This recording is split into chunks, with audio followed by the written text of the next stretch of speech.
Durant el dia d'ahir es van jugar els partits d'handbol i voleibol femenins en 3 pavellons diferents i sota la pluja.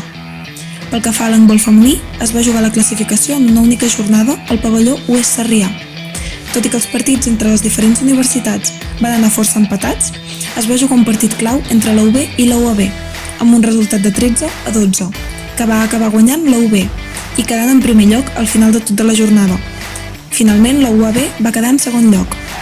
Remarcar que els partits de voleibol femení no es van quedar enrere, i 7-7 les jugadores van demostrar gran deportivitat. En els pavellons de Montfalgàs i Pontmajor, del grup A van passar a semifinals la UAB i la UTG, i del grup B, la UB i la UPC.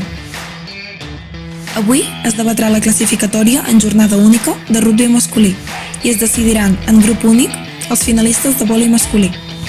Recordar-vos que podeu seguir-nos a les xarxes socials buscant Esport Universitari o buscant la nostra pàgina web esportuniversitari.cat, on actualitzem diàriament el contingut de les jornades.